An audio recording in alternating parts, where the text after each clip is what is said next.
Bu Wi. Salam. Begini Bu ya.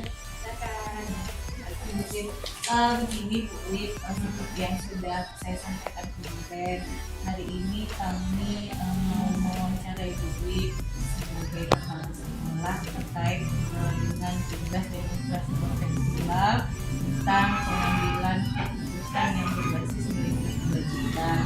Nah, karena memang Bu Wi sebagai pimpinan di SMP Islam Sofa, jadi memang tentunya sering mengambil keputusan-keputusan yang memang mungkin terikat dengan nilai etika ataupun adanya nanti hubungan moral. Baik, mungkin biar nggak lama-lama ya Bu, Iya, boleh. kita langsung mulai wawancaranya saja. Boleh. Yang ini saya akan pertanyakan yang pertama sekali, Bu Wi, bagaimana Bu Wi mengidentifikasi kasus-kasus yang merupakan dilema etika atau rujukan moral? Baik, Bu Lina, terima kasih ya. Assalamualaikum warahmatullahi wabarakatuh. Waalaikumsalam warahmatullahi wabarakatuh. Saya berusaha menjawab Iya. pertanyaan dari Bu Lina. Kalau ada yang kurang tepat nanti dibantu juga Iya, diluruskan baik. sesuai ilmu yang Bu Lina pelajari di CGP angkatan 8 ya. Yang pertama, cara mengidentifikasi kasus-kasus yang merupakan dilema etika. Tentunya kita harus menentukan dulu dari satu kasus tersebut. Kita juga petakan siapa yang terlibat di dalam kasus tersebut. Kemudian siapa saja yang bertentangan, itu siapa saja yang berselisih, dan siapa-siapa yang perlu kita mintai keterangan nantinya. Begitu. Kemudian kita harus menentukan masalah apa yang terjadi secara detail. Siapa orangnya, apa masalahnya, itu kita identifikasi seperti itu. Kemudian kita juga harus menelaah apakah permasalahan tersebut bisa diselesaikan langsung pada saat itu, atau perlu keterangan dari orang-orang yang terlibat ini, entah dari yang terlibat langsung ataupun tidak langsung misalnya, ataukah kita perlu bukti-bukti lain atau data-data pendukung yang menjadi pertimbangan kita dalam pengambilan keputusan, itu dari yang lainnya atau dari orang-orang yang bisa kita juga dalam keputusan. Kemudian kita harus analisa juga apakah permasalahan tersebut ada dalam aturan kepegawaian kita, aturan sekolah kita, kemudian apakah bertentangan dengan budaya sekolah kita, kemudian apakah itu juga kita pertimbangkan dari segi keyakinan atau pemahaman yang selama ini kita sepakati bersama. Kan aturan sekolah itu kadang tidak semuanya tertulis ya. Aturan tertulis mungkin yang baku-bakunya, yang tidak tertulis itu kita sesuaikan dengan situasi dan kondisi pada saat kejadian masalah tersebut. Itu nah, untuk pertanyaannya pertama.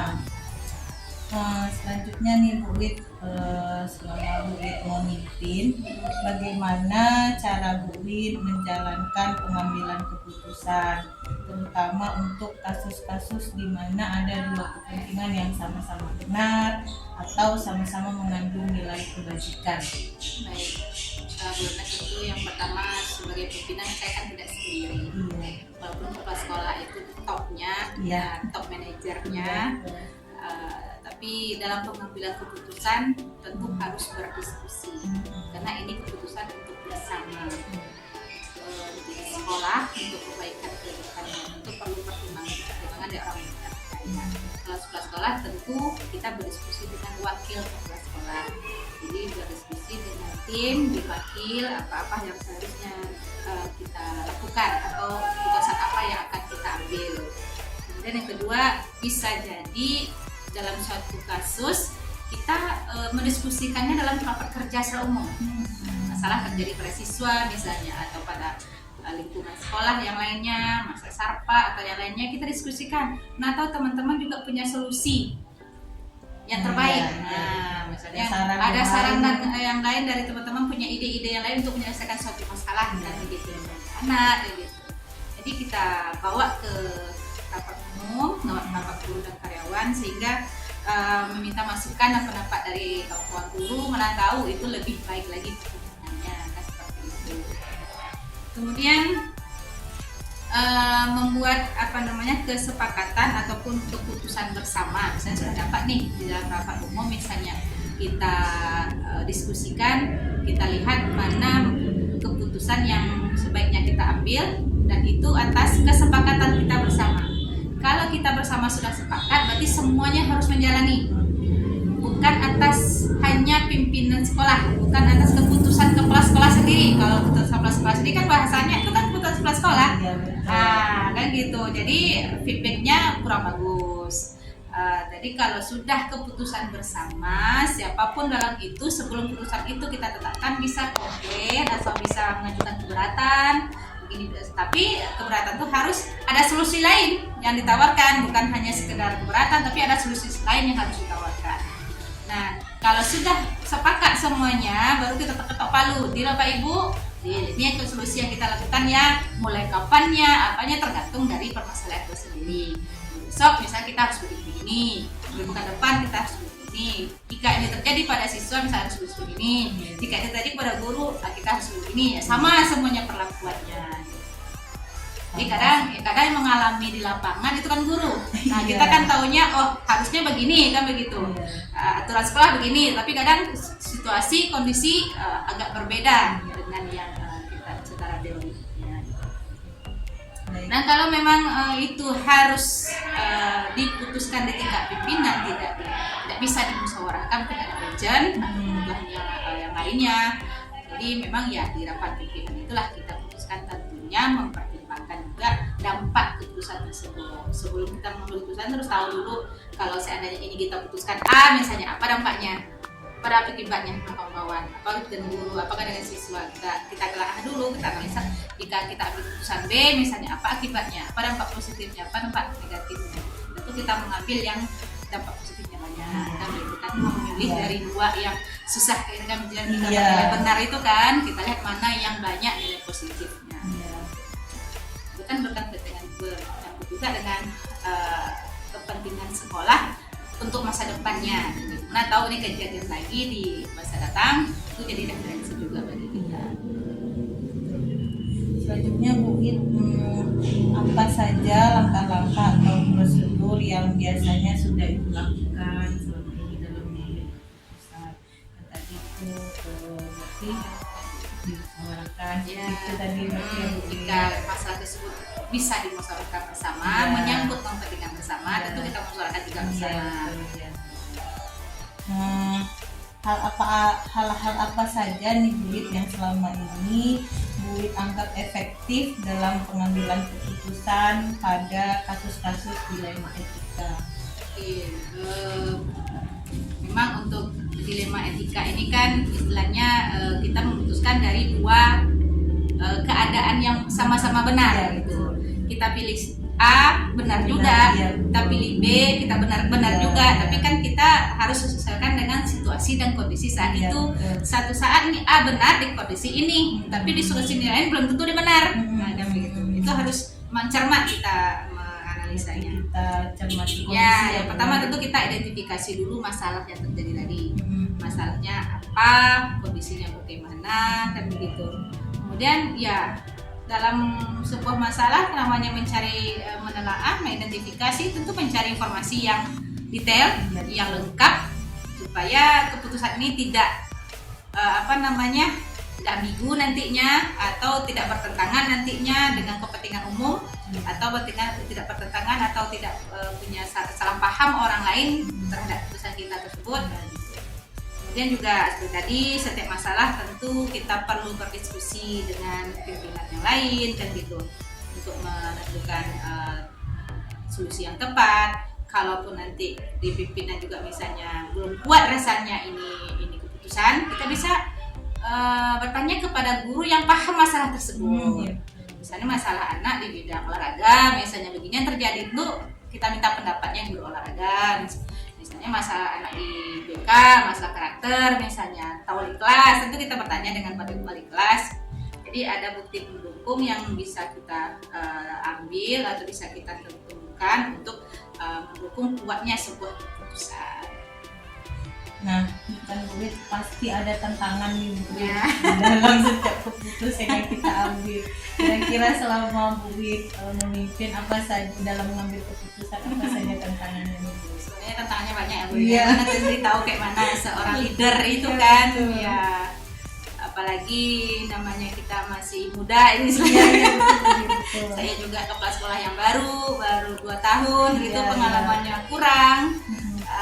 Rasanya masih kurang, masih harus banyak belajar kan Iya, begitu. iya. Jadi ya saya berusaha berbuat semaksimal mungkin. Saya sering memperhatikan kondisi guru, memperhatikan kondisi siswa, memperhatikan kondisi lingkungan, apapun yang terjadi saya tidak tanya kan. Iya, iya.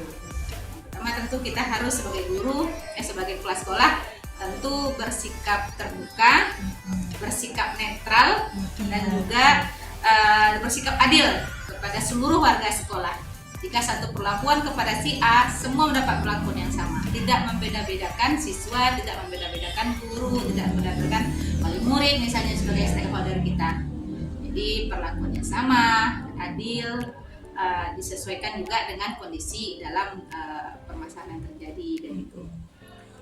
Dalam menyelesaikan kasus dilema etika biasanya duit perlu dijadwalkan waktu khusus kah atau memang langsung diputuskan. Nah itu biasanya duit Tergantung masalahnya Bu. gitu. Kalau memang masalahnya urgent harus diselesaikan hari itu juga, Iya. Ya, harus hari tentu itu. harus hari itu. Misalnya nih anak bermasalah nih, Iya. anak kelahi misalnya, tentu harus selesaikan hari itu. Apapun kegiatan kita di sekolah tinggalkan itu. Nah, apalagi kalau ada menyebabkan cedera segala macamnya, itu kan masalah juga.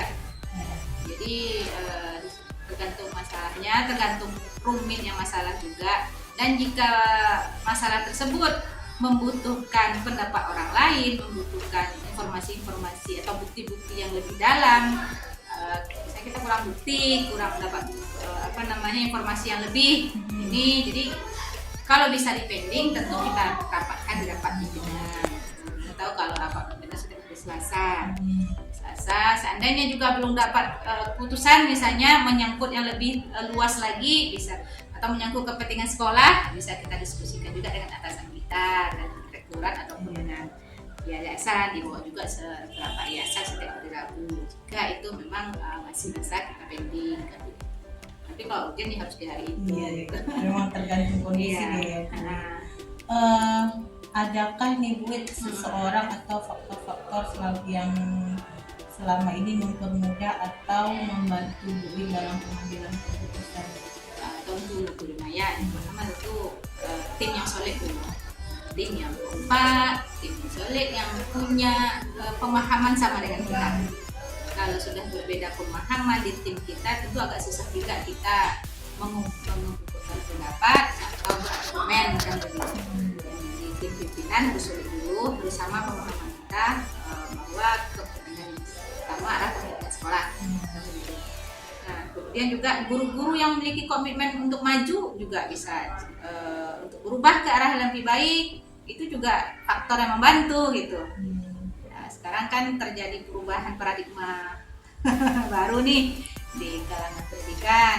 Nah, jika pasti ada masalah yang dihadapi oleh guru-guru kita, misal harus belajar ini, harus belajar itu, Teknologi teknologi, apalagi pembelajaran yang lebih mendekatkan kepada karakter. Jadi keterbukaan guru, open-minded dari guru, kemudian mau berubah kepada situasi yang lebih baik, itu sangat membantu. Nah, jadi ada satu keputusan kita apakan, mereka menjalannya dengan ikhlas dan begitu dengan nyaman. Kalau enggak sesuai kan berabe juga kita nih memahamkan itu tidak segampang mengatakan kan begitu. Kita menyampaikan tapi memahamkan supaya mereka paham apa yang kita sampaikan itu butuh proses kan gitu. Jadi jika gurunya sudah siap berubah ke arah lebih baik, insya Allah lebih mudah. Kemudian tentunya dukungan penuh dari pemilik sekolah kita, dari yayasan kita, dan juga rektorat sana. Jadi kami di pimpinan sekolah, jika keputusan itu memang benar dan itu dapat dukungan, kita akan berani melangkah ke depan. Tapi kalau kita merasa di bawah bayang-bayang, ini gimana istilahnya, sesuai nggak yayasan ya, nanti ditegur oleh yayasan macam, rasanya kita udah melakukan terbaik, tapi salah juga kan gitu. Itu kan tentu kita jadi down juga, jadi kita melangkah itu tidak bebas lah istilahnya. Alhamdulillah di sekolah kita, direkturan kita ya mendukung apa yang dilakukan oleh kepala sekolah selagi itu untuk kemajuan sekolah. Gitu. Ya. Yang terakhir nih Bu Wit, dari apa yang sudah Ibu sampaikan, kira-kira pembelajaran apa yang bisa Ibu ambil terkait pengambilan keputusan tentang dilema etika? Memang untuk menjadi seorang kelas batu berat, sangat berat. Jadi pimpinan, kita sudah mencoba kemarin jadi wakil, membantu kepala sekolah melihat permasalahan yang dihadapi. Memang ya siap tidak siap harus menghadapi kan begitu. Tapi dari posisi wakil kemarin yang cukup 3 tahun cukup bisa belajar dari kelas sekolah sebelumnya apa sih yang dilakukan, apa sih solusi harus dibuat. Yang pertama tentunya kita sebagai kepala sekolah harus punya pemikiran yang terbuka, pemikiran yang jernih menghadapi berbagai macam situasi dan kondisi. Kemudian juga kita punya analisa yang kuat dan pertimbangan yang matang dalam mengambil keputusan. Kita nggak boleh tergesa-gesa, kita tidak boleh memandang dari satu sisi, kita harus memandang dari segala sisi, dari sudut-sudut pandang orang-orang yang berbeda. Kadang-kadang perbedaan pendapat di kalangan guru sebagai apa kita itu ada benarnya kedua-duanya. Nah, kita ambillah jalan tengahnya.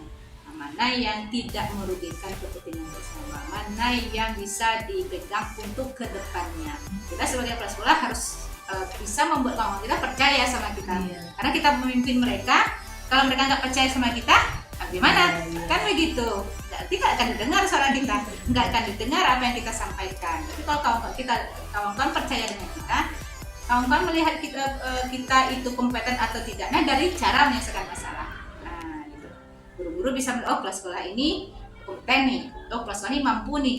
Nah kan kalau untuk administrasi semuanya mungkin bisa, tetapi kalau untuk masalah di situ ada nilai kompetensi sekolah, kedewasaannya bagaimana, apakah dia bisa sebagai seorang manajer yang memutuskan sesuatu, kan begitu, sebagai pemimpin yang ditunggu-tunggu keputusannya kan seperti itu. Jadi ya jadi harus punya pertimbangan yang matang, melihat dari segala sisi dengan pikiran jernih dan tentu visioner ke depan untuk kemajuan sekolah, untuk keberhasilan sekolah, sehingga keputusan tersebut juga akan berdampak baik untuk keberlangsungan sekolah sekarang, bukan hanya sekarang tetapi untuk masa depannya. Nah, jadi kita bukan hanya memikirkan kondisi sekarang, tapi untuk kedepannya bagaimana. Kalau itu sudah baik, insya Allah kedepannya. Makasih Bu Wit sudah dapat pengalaman Bu Wit lah tentang pengambilan keputusan selama ini. Mungkin juga sama-sama mungkin itu saja Bu Wit pertanyaan yang mau Rina tanyakan. Baik. Terima kasih. Sama-sama. Waalaikumsalam warahmatullahi wabarakatuh.